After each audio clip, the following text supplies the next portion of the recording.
Well, it's finally out. We can go buy brand new GameCube controllers relatively easily again. See, back in 2014, Nintendo released a GameCube controller for Smash on the Wii U, and for a little while there it was easy to find, and then it became hard again, and then they discontinued it, and it was very difficult to find. Well, now they're back in stores. So this is the 2018 model, and this is the Platinum GameCube controller from 2002 when they released it. December, right around there, they released it along with the Platinum GameCube system, and this is actually the GameCube controller that I really liked back then because I had a Platinum controller. This isn't the exact one that I had when I was younger, but it's cool to see it again and have an original DOL003 model GameCube controller. But today I figure we take them apart and see what kind of differences there are after, well, roughly 16 years separating them. So we'll see what Nintendo's changed and maybe what they've kept the same.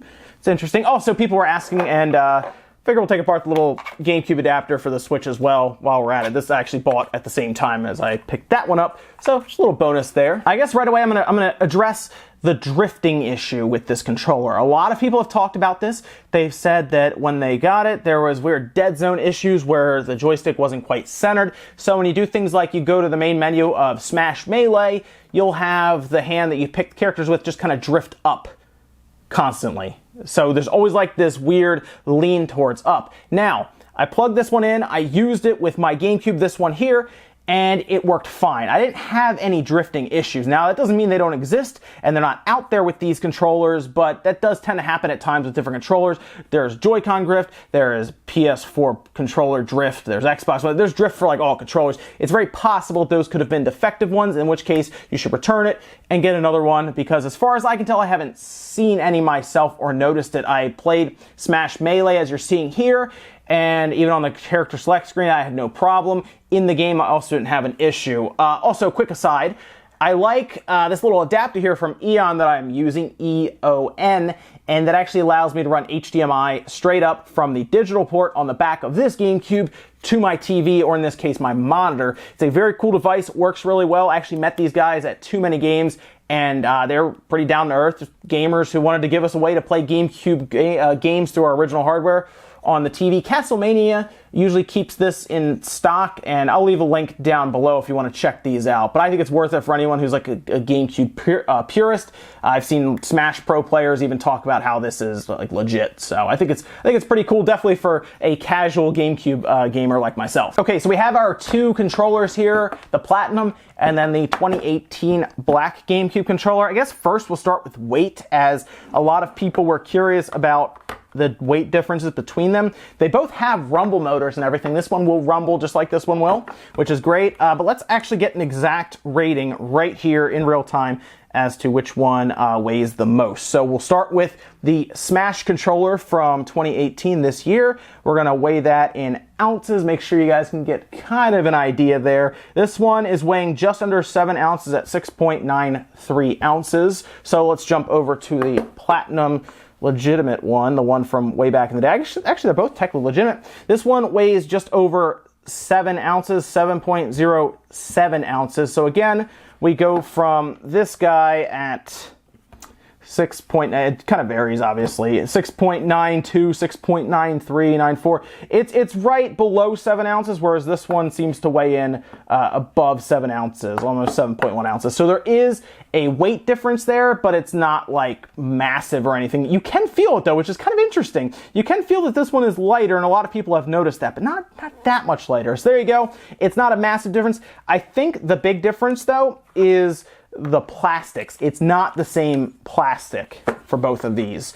This one you can kind of feel the texture on the controller more so than you can on this one. That could also be from wear, but even if I touch like on the center part here where obviously handprints and stuff, hand, fingers, thumbs wouldn't be going to, it still feels different. So maybe that's just newer plastic that's available now where it gives it more of a grippy feel, but the plastics themselves do feel different. Okay, real quick, let's grab this adapter and we'll pull this apart because, believe it or not, there's not actually a ton to this thing. We have 4 tri-wing screws on the bottom because, of course, they just cannot get away from these tri-wing screws. I'm telling you, they like to bug me with these things. They can't just make it Phillips head. Actually, I guess technically tri-wings the screws do actually work to stop every person from getting in here. It's a nice little side effect to these because these are not very common screws in the Americas or anything, and it's you have to get a bit, and you have to usually either hunt one down that's in a massive 70-something set, or you go on eBay and you order it. So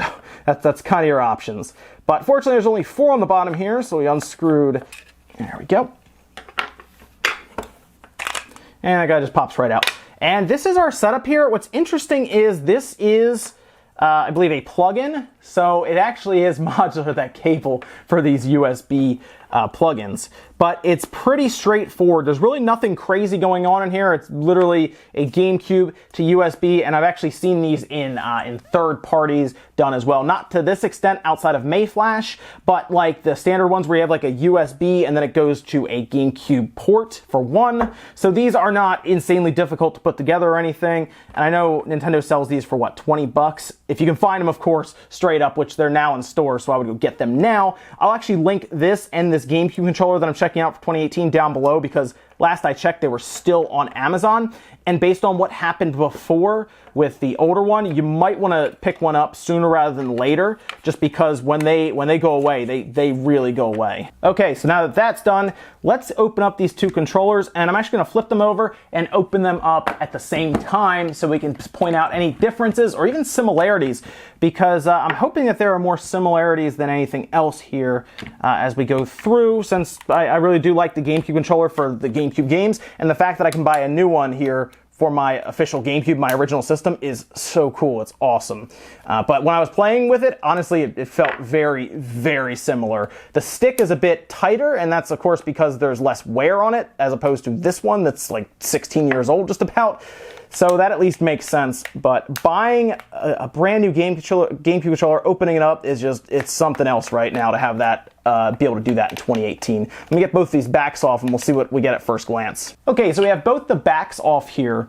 And right away, it looks extremely similar, actually. We have the same... Yeah, everything looks so similar here at the top now. This is pretty cool. So they use the same kind of sliding mechanism because, remember, these are analog triggers, and technically the way that they accomplish that is, it's always been kind of neat, actually.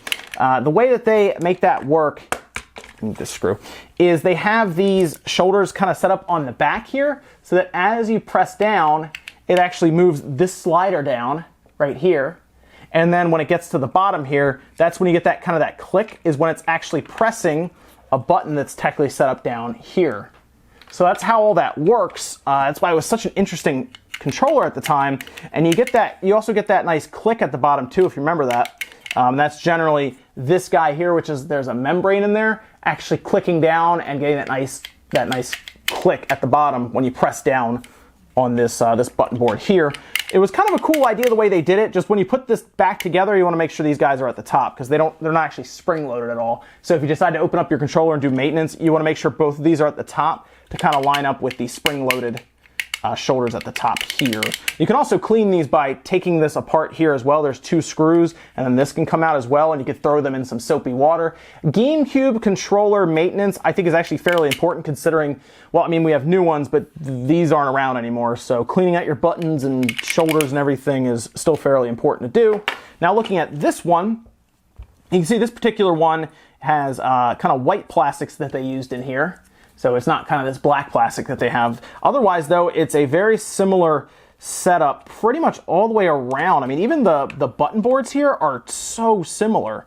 Like, they're the same color PCB and everything, these guys. They are very close to having this. I mean, seriously, they're trying to get this as close as possible. I have to give them credit there. I mean, I'm looking at, like, here's the C-stick, right, on this one. Or it's kind of using a cable. Here's the C-stick on this one using a similar cable. They went pretty, wow, they did, maybe you can see the C-stick plastics here. Look at that. The board numbers are different, which, of course, that makes sense because you're not going to use the same numbers in that assembly line as that one. But, like, the board colors are the same. The shape is exactly the same. The stick, even the stick plastics all look the same. Yeah, they were going for as close as they could probably get this thing. So let's go ahead and put this guy back on. I also want to take a look at the back of that controller, the back of this black controller, actually, real quick. have a lot of screws that'll probably pop out of here. That looks pretty much the same too. Yeah, they really went for it here with the plastics all matching up. I mean, that's the easiest part, I guess, technically, is making all the plastics kind of line up, right? Because you have the molds and everything. But wow, that's pretty impressive. I'll give them that. The rumble motor looks pretty similar. They even twist tied the top here, so you have a little bit of slack, so you're not ripping directly out of that board. Like if you pull on it, it has a little bit of slack in there to take some of that shock. And wow, that one's not even a plug-in. That's something else that surprised me. This is a straight up solder job there as well. Sometimes these will be plugins, and especially recently they've made them plugins for a lot of controllers now. Okay, so we have our board out. This is the new one. This is the one from 2018. So if you do end up taking your original controller apart, it's pretty easy. Once you get the screws out, this whole board just lifts out, and this is pretty much soldered straight in anyway with a cable. Then you have your D-pad here with the D-pad membrane and the D-pad plastics. I mean, there's both of our boards.